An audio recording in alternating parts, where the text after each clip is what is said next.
నమస్కారం, welcome to I dream. నేను విజిత. ప్రస్తుతం మనతో పాటు ఉన్నారు ప్రముఖ ఆధ్యాత్మికవేత్త, ఎనర్జీ వాస్తు స్పెషలిస్ట్, శ్రీ విద్య ఉపాసకురాలు శ్రీమతి జయప్రద గారు. ఇప్పుడు మేడంతో మాట్లాడి మన సందేహాలన్నీ నివృత్తి చేసుకుందాం. నమస్తే అమ్మా. నమస్తే అమ్మ. శ్రీమాత్రే నమః. అమ్మ, చాలామంది వైవాహిక జీవితంలో ఎప్పుడు చూసినా భార్యాభర్తలు గొడవలు పడుతూ కొట్టుకుంటూ ఎప్పుడు చూసినా ఇట్లానే ఉంటుంటారమ్మా. ఎందుకమ్మా, అసలు రీజన్ ఏంటి? రీజన్స్ చాలా ఉంటాయి నాన్న. ఒకటి వాళ్ళ జాతకంలో ఉండే దోషాలు, రెండు వాళ్ళు ఉండే వాస్తు అనుకోవచ్చు, మూడు వాళ్ళిద్దరికి ఉండే ఏముంటుందని హ్యాపీగా వాళ్ళకి అండర్స్టాండింగ్ కాదు, వాళ్ళకి ఉండే స్వేచ్ఛ. ఓకే. ఇవాళ రోజున నేను నీ మాట వినాలని రూల్ లేదు, నువ్వు నా మాట వినాలని రూల్ లేదు. ఇవాళ పూర్వము భార్యకి భర్త ఏం చెప్తే భార్య వినాలని ఒక రూల్ పెట్టేవాళ్ళు ఉండేది. ఇంట్లో అప్పగించినప్పుడు తల్లిదండ్రులు చెప్పేవాళ్ళు. అవును. ఇవాళ నుంచి తల్లిదండ్రులైనా అత్తగారు మామగారు వాళ్ళు నీకు తండ్రి అయినా ఏ కౌరికైనా కావాలన్నా ఏదైనా అవసరమైనా ఏ బాధ ఉన్నా అంతా నీ భర్తకే చెప్పుకోమ్మా, ఆయనే నీకు తీరుస్తాడు, ఆయనే శ్రీ మహావిష్ణువు, ఆయనే నీకు శ్రీరామచంద్రుడు అని చెప్పి ఇలా అప్పగించేవాళ్ళు. సో ఆడపిల్లకి ఒక మనసులో ఒక ఫీలింగ్ ఉండేది, ఏమో నిజంగా రేపటి నుంచి నేను వీళ్ళకి చెప్పాలేమో అన్ని విషయాలు, ఇక నుంచి వాళ్ళు చెప్పినట్టు నడుచుకోవాలేమో అని ఒక అప్పగించి పంపించేవాళ్ళు. ఇవాళ ఆ అప్పగింతలు అనేది ఏదో ఒక కన్నీళ్ళతో మా అమ్మాయి జాగ్రత్త అని తప్ప ఇంక మిగతా మాటలు ఇంకో రెండు మాటలు రాకుండా లేవు. సో ఏముంది, జస్ట్ వెళ్ళగానే కార్కి కానీ ఫోన్ చేస్తారు, ఫోన్లో మాట్లాడుకుంటాం, ఇంటికి వెళ్ళగానే వీడియో కాల్ చేస్తారు, రూమ్ ఎలా ఉందో చూపించుకుంటారు. అవును. సో ఇవాళ అలా స్వేచ్ఛ వచ్చేస్తుంది వాళ్ళకి. దానివల్ల చాలా గొడవలు వస్తున్నాయి. ఓకే. అలా గొడవలు వస్తున్నాయంటే దానికి కారణం ఏంటంటే మన పెద్దవాళ్ళు చేసిన మిస్టేక్స్.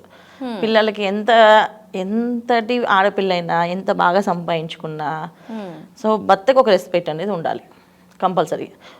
ఒకవేళ వాళ్ళు వేదవే అనుకోండి, మనం మంచివాడే కాదు, మూర్ఖుడే కానివ్వండి, కానీ ఈ అమ్మాయి రెస్పెక్ట్ ఎప్పుడైతే ఆయనకి ఇస్తుందో ఈ అమ్మాయికి ప్రకృతి ఈమెకి సహకరిస్తుంది. ఓకే. సో ఈ అమ్మాయికి మనశ్శాంతిగా, ఈ అమ్మాయికి ఎప్పుడు ఏ లోటు లేకుండా, ఈ అమ్మాయి ఆయన ఎంత గొడవపడినా ఈ అమ్మాయి మనసులో ఎప్పుడు ఏ బాధ రాకుండా ప్రకృతి మనకు సహకరిస్తుంది. అది. సో ఎప్పుడైతే ప్రకృతి విరుద్ధంగా వాడే అంటాడా నేను కూడా అంటాననేసి వాడు వీడు అని ఎప్పుడైతే హస్బెండ్ మాట్లాడతామో అప్పుడు ప్రకృతి మన దగ్గర నుంచి దూరం అవుతుంది, మనకి మనశ్శాంతి కరువు అవుతుంది. ఓకే. సో ఇవి మన సనాతన ధర్మంలో చాలా మంచి నియమాలు ఇవన్నీ. కాకపోతే ఏంటంటే పిల్లల్ని సమానంగా చదివించాలని, ఒకప్పుడు ఆడపిల్లలు వాళ్ళు అంత బాధ పెట్టేవాళ్ళు. అవును. వచ్చిన ఆడపిల్ల పాపం అత్తగారింట్లో అన్ని చెప్పుకోవడానికి లేకుండా, సరైన భోజనం పెట్టకుండా, సరైన అమ్మాయికి ఏవి అవగాహన ఇవ్వనీయకుండా పాపం బాగా ఏడిపించేవాళ్ళు. సరే దానికి రివెంజ్ అని ఇప్పుడు అందరూ అమ్మాయిలు అనుకుంటున్నారు. అది కూడా ఒక వాస్తవానికి అనుకుందాం పని, అది కూడా రివెంజ్. ఇప్పుడు వాళ్ళు అలా చూసారు కానీ ఇప్పుడు అలా చూస్తున్నాను, కానీ ఇప్పుడు అలాంటి మనుషులు ఇప్పుడు లేరు కదా.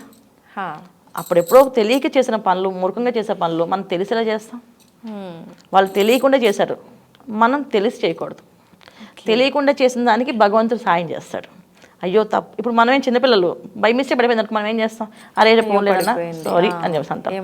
అదే మన పాప ఆడుకుంటూ మీ ఫోన్ తీసుకెళ్ళి నీళ్ళలో పడేస్తుంది అనుకోండి, ఆ అమ్మాయిని మనం ఏమండగలం, తెలియక పడేస్తుందని.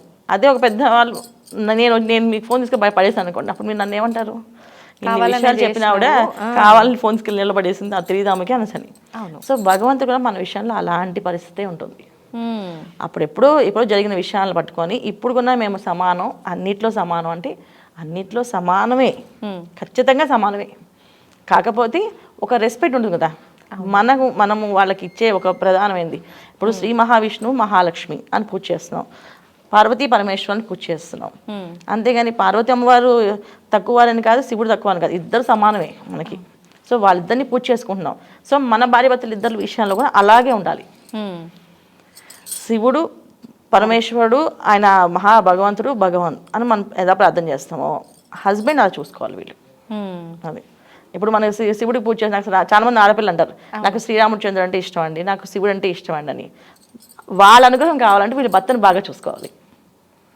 అంటే మనం ఎంత పూజించినా వాళ్ళని బాగా చూసుకోకపోతే అనుగ్రహం ఉండదా? ప్రకృతి మనకు సహకరించదు కదా నాన్న. ఓకే. ఇప్పుడు తెలిసిన తప్పు. ఇప్పుడు అదే కదా, ఇప్పుడు ఇందాక మీకు చిన్నపిల్ల ఫోన్ పడేస్తే అయ్యో పాపం తెలియక పడేసింది అనుకో అని మనం అమ్మాయిని ఏమనలేక మనం ఇంకొక ఫోన్ తీసుకుంటాం. అదే పెద్దవాళ్ళు తీసుకెళ్ళి ఫోన్ నీళ్ళలో పడేస్తే ఎంత కోపం వస్తుంది వాళ్ళ మీద, మనకి ఎంత కోపం వచ్చి ఎన్ని మాటలు ఆడతాం. ఈ లక్షల్లో ఫోన్లు కదా ఈసారి, ఇప్పుడు కొనుక్కునే ఫోన్లు నేను. సో ఆ మాట ఎందుకు ఫోన్ ఎందుకు తీసుకున్నా అంటే అదైతే అందరికి అర్థమవుతుందని. అలాగే భార్యాభర్తల విషయంలో కొట్లాటలు జరుగుతున్నాయంటే కారణం ఇద్దరికి ఈగోస్ పక్కన పెట్టేయాలి. ఏది ఉన్నా సరే కోపం ఉంటే ఒక పేపర్ మీద రాసుకోవాలి. మీకు నచ్చలేదు విషయాలు, ఆయన విషయాలు ఏం నచ్చలేదు, అన్నీ ఒక పేపర్ మీద రాయండి. రాసి ఒక టేబుల్ పెట్టండి. ఈవినింగ్ వచ్చాక నాకు ఇది చదవండి. ఏంటి ఆత్మ పరిశీలన అంటారు. మనం నిద్రపోతున్నప్పుడు ప్రతిరోజు పొద్దున్న లేచి సాయంత్రం వరకు మనం చేసే పనులు పర్ఫెక్ట్గా చేసామా అని ఒకసారి మన మనసుకి మనమే ఒక ప్రశ్న వేసుకుంటే అసలు గొడవ రాదు. ప్రతి మనిషి, ఇది భార్యాభర్తలకే కాదు, కానీ భార్యాభర్తలు బాగా పనిచేస్తుంది. ఎందుకంటే ప్రతి మనిషి చెప్పిన భార్యాభర్తలతో చేసుకోవడం వల్ల ఏమంటే పొద్దున్న అనవసరంగా మా ఆవిడని అరిచేది. నేను మా బాస్ మీద కోపాన్ని ఆవిడ మీద చూపించాను. పాపం పిచ్చిది ఏడ్చుకుంటూ మొహం పెట్టుకుని ఏదో అది రెండు మాట్లాడేసింది, ఏడ్చింది అనే ఫీలింగ్ ఆయనకు కలుగుతుంది. సారీ చెప్తాడు. అలాగే ఈ అమ్మాయికి ఏదో టెన్షన్, ఆఫీస్ టెన్షన్లో ఆయన అరిచేస్తుంది. నువ్వు రెస్పాన్సిబుల్ లేదా, నువ్వు చేయవా, నువ్వు చూసుకోవా, అన్ని నేను చేయాలా అని అరిచింది.